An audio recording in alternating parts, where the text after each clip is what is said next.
the best team in the entire game. And honestly, if you told me it'd be this 3 months ago, some of the units in this team, I would not have expected it whatsoever. I mean, Goddess Liz coming straight back to the front of the meta. And not only that, Nanashi getting his Holy Relic and being pure insanity. I mean, I'm pretty sure no one could have seen that coming. I think I might actually go for the Mario card to start things off here.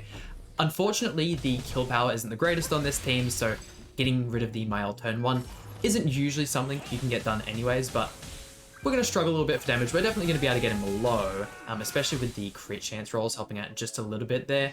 I still think that going for the extra 13.5% crit chance was better. There are certain forms of content where it's obviously not the greatest.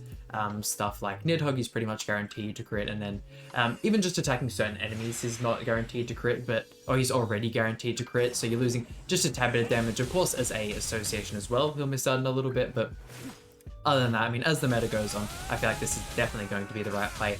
Goddess Liz surviving on just the Slither there is exactly what we needed to see. Could I maybe even... I mean, yeah, I could probably just go for something like this, right? Rush the Mael ultimate, go for the cheesy play. He doesn't have any form of ult control. He can go ahead and cleanse the sunspots.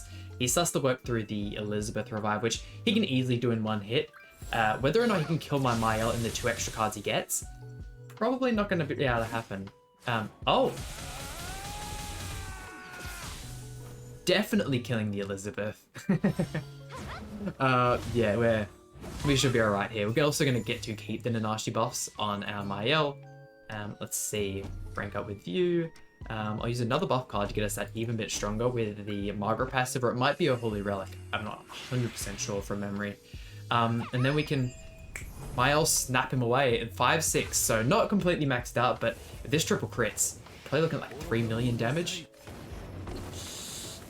I mean, a little bit less than I thought, just due to all the damage reduction stuff of the Archangels. They are a tanky team, but I mean, that is probably the best way we can start off the video, 100%. Tommy on the back, he probably could have used that on the Elizabeth, the Bloody Elizabeth, probably would have been a little bit better. Barn backline on the Nanashi backline, definitely the way to go with this team. And I did use a team similar to this one in one of the previous videos, which is one of the main reasons why I'm swapping over to the Dodge Food. Not only do I think it's probably the better way to run this team, but also to switch things up, we of course didn't use the Nanashi backline either last time. This can be a very scary team because entirely dependent on how good his luck can be, Gowther and Escanor can completely wipe out teams. We get Escanor into revive, and he has a couple of them we have to get through. One level 3 AoE is enough to completely wipe us off the face of the planet. Bayesian Food coming in clutch. Not that I definitely would have rather have eaten a single target card there. The AoEs are only really good for when you're super low HP. Can Elizabeth survive one of these?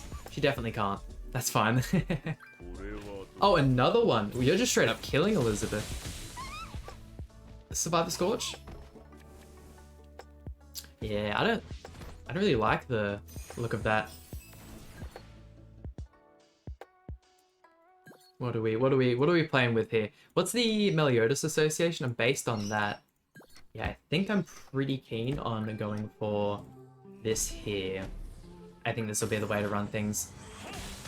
Not attacking to Meliodas because I just don't want him to go ahead and block my Mael, and then us go ahead and have the Margaret die and then not have cleanse. So one final flame on Escanor is completely fine. He's running the fraud Escanor. Escanor is really good. Here I'm stuttering and just saying the thing over and over again. Escanor is really good if you have the ult levels. At 1/6, he is nowhere near as good. Purgatory Meliodas, definitely a lot better. I think the main thing going for Escanor is you can put him on pretty much any team, which is why he's such a good backline unit. When it comes to the front though, all these characters like Purgatory Meliodas and the Mael do so well because they have the entire team behind them. Escanor doesn't really have that team. All the human teams are either mono blue or mono red. We just get the forfeit there because the damage reduction, even without one of the Goddess units, is way, way too strong. I really wish the Ludociel that we're getting in next week's update was a little bit better because you guys all know I'm the biggest fan of Ludociel. Definitely one of my favorite characters in the franchise. Probably mainly due to the initial one that released in the game. That blue Ludociel was so much fun. I remember seeing him released on the Japanese version, and it was still months, I mean, till we got him on the global version, but I knew he was a character that I was 100% summoning for and could not live without, because, man, how could you not? That unit is just perfectly designed. We can I mean, something like this might be alright. We don't really have to worry about Ludosel. He's not out CCing anyone. And then, even then, I've been preaching it for the past couple of videos, but Ludosel has finally fallen off. It's super sad because, yeah, he is a great unit. But not anymore. He's great when it comes to how fun he is, that's for sure. If you're versing people, like we had a lot of matches in yesterday's one where it was ult rush teams we couldn't really deal with. It was people using the team we're using in today's video that Ludosel just doesn't stand a chance. And without his passive proccing, with how far he's fallen in the kind of CC tier list, he just doesn't get as much value out as he does anymore. Rupture's not as good. It is still good. I mean, if you're versing the Goddess Liz, or even if you're going up against the new Ludosel releasing, he has the same kind of shield effect. They can be alright, but hey, not gonna cut it anymore. I doubt Diane can go ahead and get enough ultimate to kind of get the value she wants out of a single target card. Look at that damage, level 1. Wild, man, wild. That's what we were seeing from Estarossa Encroach back when he released, which was probably only 3 months ago. I'm terrible with dates, all that kind of stuff, but now we can just see that turn 1, card 1 from Mael. That's without even having any buffs. He can still hit similar numbers to that. Damn, I'm just loving having 5-6 Mael though. It is absolute dream. The bank account wasn't loving it, that's for sure. I was hating doing those summons as well, but now that it's done, I can just look back at the Mael and just back towards the bank account. We'll wait till next fortnight's pay. It's all good. Easy one tap. Oh yeah, we love it. 3 mil almost. Jeez, man, the lifesteal on that as well. There's no way he's not full HP. He's a lot of fun. More fun than Purgatory Melee? I know, I really do love the demon characters, but maybe Archangel's is most fun at the team at the moment. There's no way Elizabeth survives that. If only Easy A's kind of exist. I know we do have Holy Relics, but having a whole revamp of her substats and whatnot should be number 1 up there with the other festivals. I can positively say that she's a lot stronger than most. Would I say she's stronger than Ultimate Escanor at the moment? Once again, it just falls back on that thing that Escanor, or Ultimate Escanor, doesn't have a team, so he's kind of just left by himself. I think there's definitely a debate on Goddess Liz being stronger than Escanor. There are the times we see her, we took a level 1 single target from Escanor.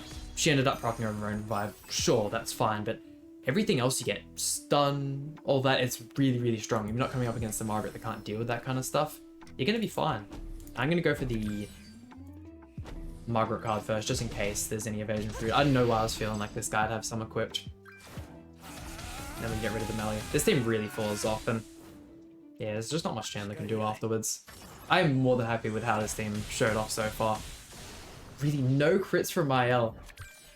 You gonna throw this match for me, buddy? I mean, I suppose what we lacked in the offensive power in that first one, if he wants to use that Darkness card on me and try and kill someone turn 1, oh, dude. I mean, at least he didn't go ahead and waste the melee single target. That would have been devastating if he had lost that to evasion food. That would have been an instant forfeit. At least if it was me using the Meliodas, I would have instantly forfeited, that's for sure.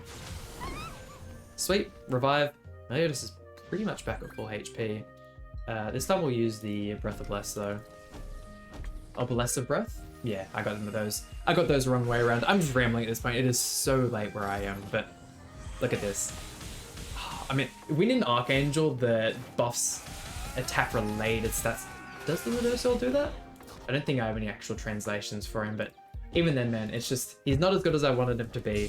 We probably could have got a different character. Maybe if it was Sariel or something. That way we could still use him alongside the Margaret, but I don't know. I think his main purpose is going to be the Demonic Beast battle, the newer one. I still think he's going to work just fine there. That along with the card set. With the new card set that's coming out, the whole have to have the same race allies to get the extra stats, you may just be able to complete any of the Demonic Beast battles with the Archangel team, just with how good that is. It is wild to think they've got stuff like that now, but yeah, maybe when that one releases, I might see if I can just try and finish Bird, Skull and Hardy, and the Deer, all with the full Archangel team, without running like the Miguelda and stuff like that you typically use, Jormungandr. You guys know what I'm talking about. Let's see a final opponent for the video. Man, I only just looked at the face cam and boy oh boy is it dark in the room. I mean, I don't have like a light to go on the front of me, so I mean, face still looks a little bit dark. I have a couple other upgrades that I want to do to the setup before we go ahead and get like a ring light or something like that. First is definitely an upgrade to the microphone. I've been using the Blue Yeti for 6 years now, something like that. It's been a little while, and I'm really wanting to upgrade to the Shure SM7B and go do the whole setup. If Asian food, man, it's something. It is definitely something. I really want to upgrade to the Shure SM7B, and after that, either a ring light, or I'm also looking at maybe getting a third monitor. I really want to get the vertical one. It's probably not going to do anything whatsoever for me. I just like the look of it. It is so cool looking, man. I want one of those so bad. A curved ultra would probably cost way too much money. I honestly think my setup would be done as well if it wasn't for me spending on games like this in Dokkan. Man, the money I waste. I was talking to one of my colleagues at work about it the other day. He also plays other gacha-like games, and he's the exact same. He's like, the money I waste on that crap. He's fallen off on those games quite a bit. He doesn't spend anywhere near as much money. Granted, he also has like a house and stuff he has to pay for. I kind of don't. I pay rent, all that kind of stuff, but man, it's gonna reach a point where I'm either gonna have to work a second job or yeah, it's gonna be tough. We'll see how things go with the Black Clover game coming out. I'm gonna want to try and do content on both this, that, and Dokkan. What is Escanor? Is this? I mean, what a way to wrap up the video. Yeah, I'll 100% take the laugh. That is fine by me.